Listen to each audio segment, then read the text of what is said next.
दिलाते हैं कि माता पिता तो आपको प्रत्येक जूनी में प्राप्त हो जाएंगे। पशु बनोगे वहां माता पिता, पक्षी बनोगे वहां माता पिता, लेकिन सतगुरु सेवा और बंदगी ये फेर मिलन की ना। पुण्यात्माओं, मनुष्य शरीर के अंदर ही ये वस्तु उपलब्ध हो सकती है। मनुष्य शरीर के अंदर ही परमात्मा प्राप्ति हो सकती है और मनुष्य शरीर प्राप्त प्राणी को ही सत्संग उपलब्ध हो सकता है। पुण्यात्माओं, सत्संग मिलना बहुत कठिन है। सत्संग उसे कहते हैं जिसमें सच्चा ज्ञान हो। बाकी सत्संग नहीं है।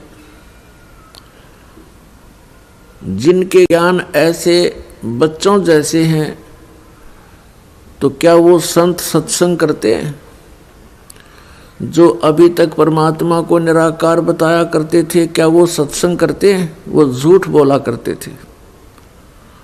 अभी तक जो ब्रह्मा विष्णु महेश के माता पिता कहते थे इनके कोई माता पिता नहीं है, इनकी जन्म मृत्यु नहीं होती, तो क्या वो सत्संग किया करते? जो संत ये बताते हैं सतलोक में प्रकाश ही प्रकाश है, भगवान है ही नहीं, आत्मा उसमें जाकर के ऐसे लीन हो जाती है जैसे बूंद समुद्र में, तो क्या वो सत्संग क्या करते? वो हमारा जीवन नष्ट करते थे और अपना भी जीवन बर्बाद किया करते थे, तो वो सत्संग नहीं थे। और भोले श्रद्धालु उनके द्वारा दिए गए वचनों को सत्संग जानकर निश्चिंत हुए बैठे थे। अब सत्संग आपको अब प्राप्त हुआ है या उन महापुरुषों ने सत्संग किया था जिनको परमात्मा मिले थे? परमात्मा की प्राप्ति के उपरांत जिन्होंने जो वचन बोले वो सत्संग था। उनमें कौन कौन से महापुरुष थे जिनको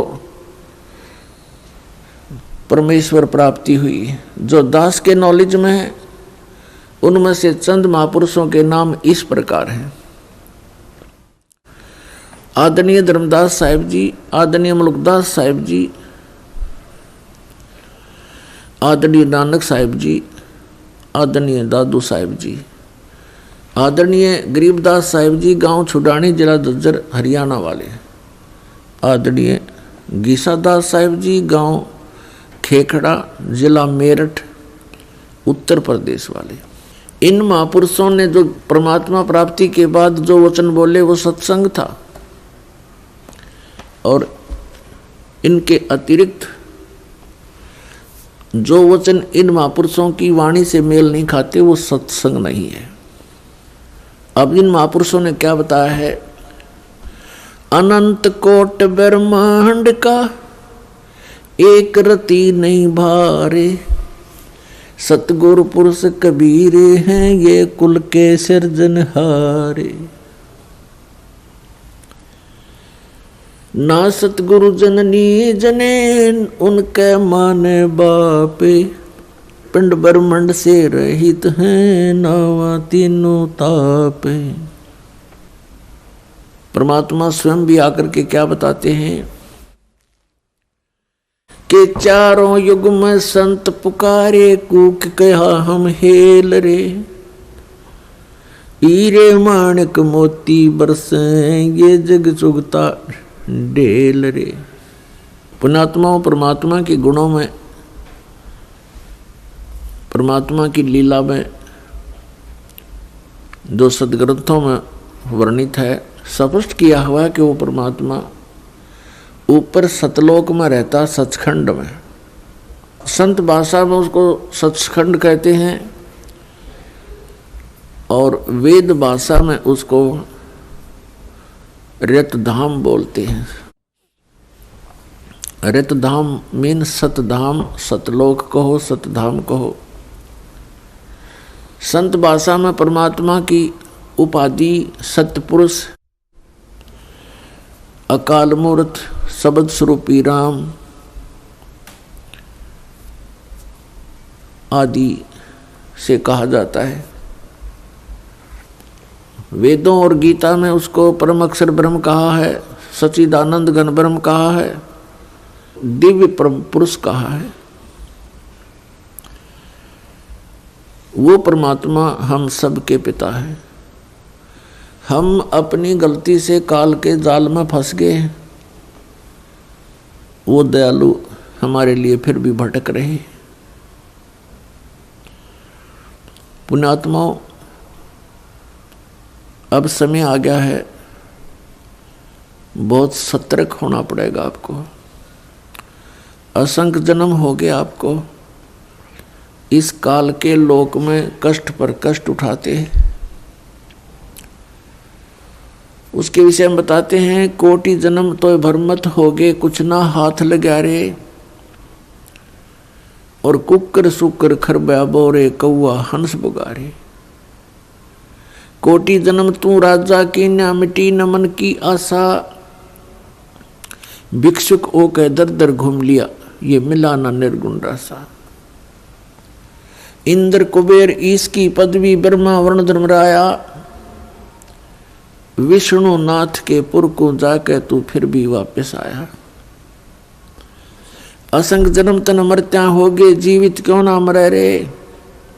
और 12 मद मैल मठ बोरे, बहुर न दे धरे रे। दोजक बस्ट सभी ते देखे, राजपाट के रसिया। 3 लोक से तरपत नाही, ये मन भोगी खसिया। 3 लोक से तरपत नाही, ये मन भोगी खसिया। सतगुरु मिले तो इच्छा मेटे, पद मिल पदे समाना। चल अनसा उस लोक पठाऊं, जो आदि अमर अस्थाना। 4 मुक्ति जहाँ चंपी करती, माया होरी दासी। दास गरीब अभय पद पर से, वो मिले राम अविनाशी। पुण्यात्माओं, आप बिल्कुल बालक हो। काल ने आपकी बुद्धि को इतना सीमित कर दिया, जैसे संतों को हम ऐसे नजर आते हैं जैसे एक भैंस का बच्चा मर जाता है तो व्यापारी लोग क्या करते हैं, उसके खाल उतरवा लेते हैं बालों समेत, और उसको साफ करके उसके अंदर भूस भर देते हैं, भूस, और ऊपर से चमार से उसको सिलवा लेते हैं। एक पूंछड़ सी लटकती रहती है और उस भैंस के सामने उस बुत को, उस कार्टून को रख देते हैं और उसको चाटती है, उसको प्यार करती है, उसको अपना बच्चा मान लेती है। और जब व्यापारी उसको लेकर उस कार्टून को चल पड़ता है, पीछे पीछे भैंस भी यहाँ करती फिरती है।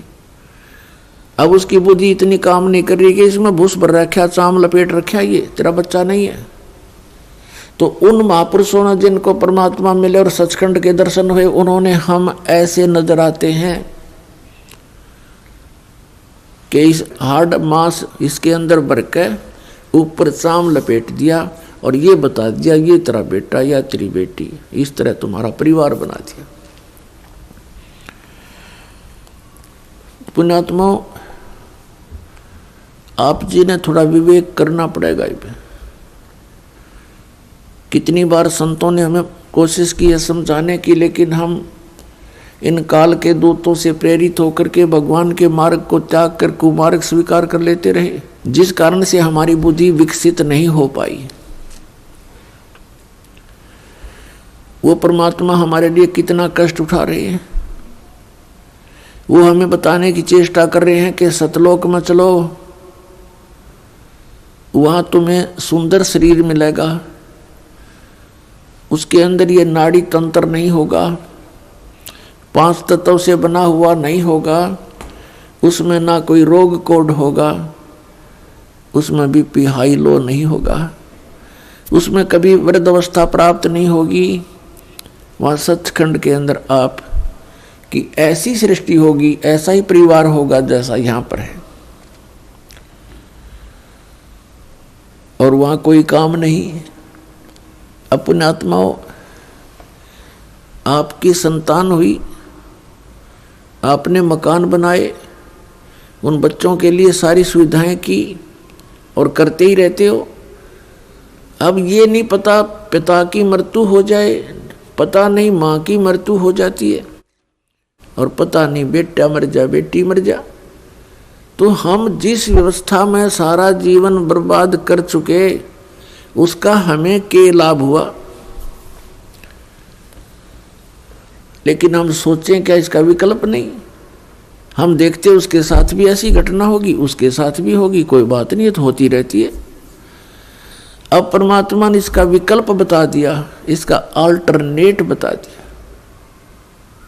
कि जब तक तुम्हारे संस्कार हैं, परिवार में आप रहो, और वो भी भगवान की आत्मा है, आपके बेटा बेटी रूप में रोल करने आए हैं, माता पिता रोल के रूप में आए हैं, तो उनको एक विशेष प्यार देना, आपस में खींचातानी नहीं बढ़ावे।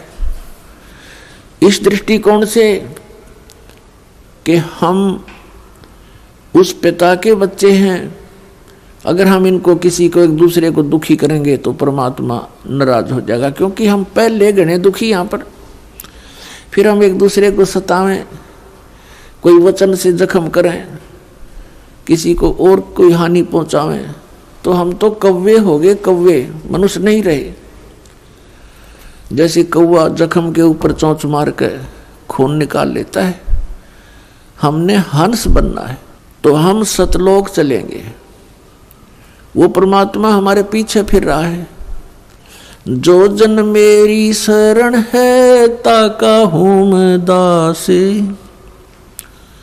गेल गेल आज्ञा फिरूं जब तक धरणी आकाश।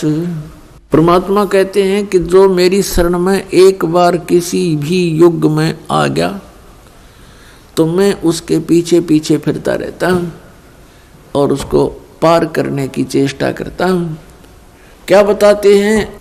अनंत कोट बाजी जहाँ हम रचे सकल ब्रह्मंडे, कह कबीर मैं के करूं यू काल करे जीव खंड।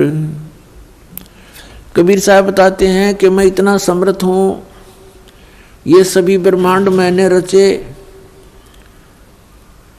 अनंत कोट बाजी जहाँ रचे सकल ब्रह्मंड, और कहे कबीर मैं क्या करूं ये काल करे जीव खंड। पुणात्माओं, आपने ये अमर कथा कभी सुनी नहीं थी। आप जी ने अपने ही धर्म मजहब के अंदर चल रही कथाओं को सुना, उन्हीं के आधार से आपका माइंड सेट हो गया। अब इस अमर कथा को सुनकर बहुत दिनों में जाकर आपका विश्वास होगा, और जब आपको ये कथा समझ में आ जाएगी, उस समय देखना आपके मन की स्थिति क्या होगी। आप ऐसी स्थिति में हो जाओगे जैसे परगर पावना रह उठाए चित, जैसे दूसरे के घर में, दूसरे गांव में, रिश्तेदारी में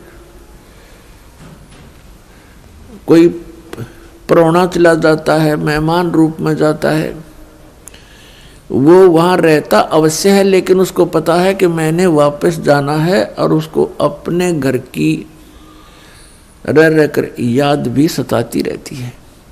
कहते हैं जैसे पर घर पावना रह उठाए चित, तो यहाँ से आपका ऐसे मन हट जाएगा एक दिन,